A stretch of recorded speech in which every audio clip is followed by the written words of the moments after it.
We have Lance Armstrong versus Pantani. Got Ulrich in the show. This is why body weight doesn't really matter. Look at that. You got Bolocki. You got Harris. A lot of you guys don't know who these riders are, but these guys are really skinny, and Lance is the biggest boy there. Lance is the heaviest there. Ulrich's not too light either, and he's going past Santiago Botero like he's on an e-bike. Look at that. And he's not. This is full natty bra technology. This is Lance going for it. Lance was the greatest. Actually, no, probably I reckon Geraint Thomas is probably the greatest, because Geraint Thomas can ride fast and Lance up the outdoors with less fatigue on his face. So Lance Armstrong would struggle to finish top 10 in Tour de France these days. He would struggle. Look how gassed Lance always was compared to like the Sky Riders. Chris Froome, Geraint Thomas, no fatigue. No fatigue. No fatigue across the line. Incredible. Not even any flush faces. Incredible technology on the bikes these days. We have Lance. Look at that. Look, he's sprinting to close those last few gaps. Look at that. And look at his position. He's really far back behind that saddle. So on a 58 centimeter bike. So this is like the old school tech. But Lance is still crushing it. And Pantani's a little dude. He's tiny, man. You know what I mean? Look at this. Look at the size difference. It's probably like 15 to 17 kilos difference there. Look how skinny little Pantani is. If Pantani come knocking the door and asking for money, you'd be like, Boy Scout, go home. I don't want to buy your cookies. If Lance Armstrong come knocking the door asking for money, you'd be like, sir, how much? Lance was a big lad. First time I trained with Lance Armstrong, 2009, I was like, wow, this guy's big. He's big. He's staunch. Lance Armstrong is staunch. And so shaved hair there, keep the head a bit cooler. And he's waiting for Pantani. He's like, come on, Pantani, you've been going for a bit of a struggle. I will give you this stage win at Spawn 2. Be grateful. But Pantani wasn't. And Lance is slate. Well, fuck it. So Lance, he created cycling, you know, in terms of like the new era of like carbon bikes, Trek, Shimano, Specialized. You know, Lance just, without Lance, we wouldn't have the cycling industry we have today. We would not. So people rubbish Lance, but like, now you got to forget, you can't forget how much he did for cycling. You know, people talk about, hey, he was arrogant, he was a doper. It's like, yeah, well, when he's on his deathbed with cancer and doing chemo, people ditched him, you know.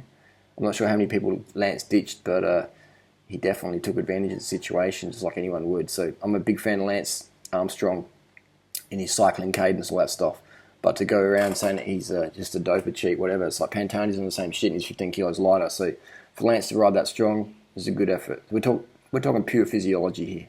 Body weight doesn't matter that much as mindset. Look at that. Pantani's going for it, and Lance is not even breathing.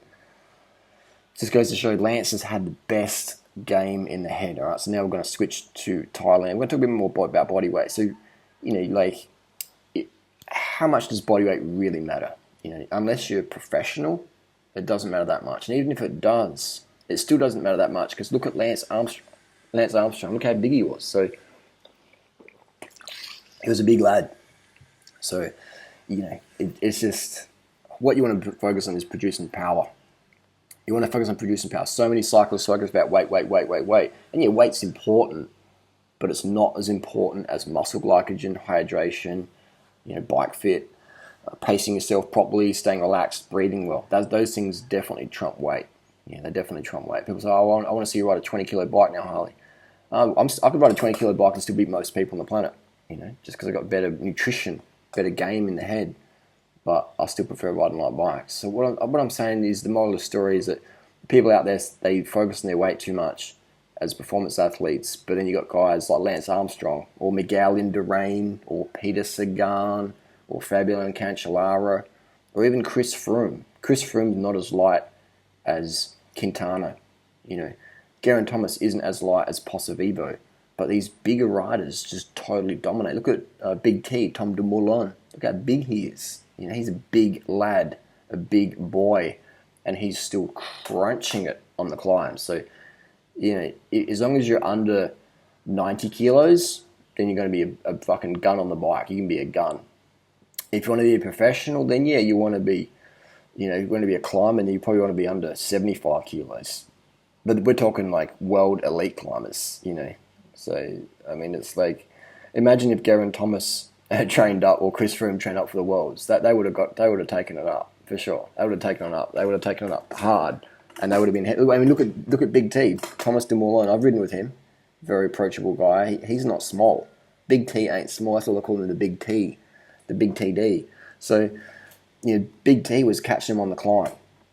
I think he had some sort of mechanical. He didn't have any proper gearing ratios, but he caught him on the climb, caught him on the flat, so he was there in the end. But so this thing about you got to be super, super skinny, it's like, I think that's an excuse a lot of people use, well, they can't be good. And here's the thing, I know heaps of skinny riders, skinny guys, and they're shit.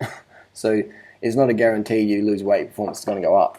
But I can guarantee you, when you put your power numbers up, then I can guarantee your performance is going to go up. All right? So always, always, always focus on power when it comes to your body.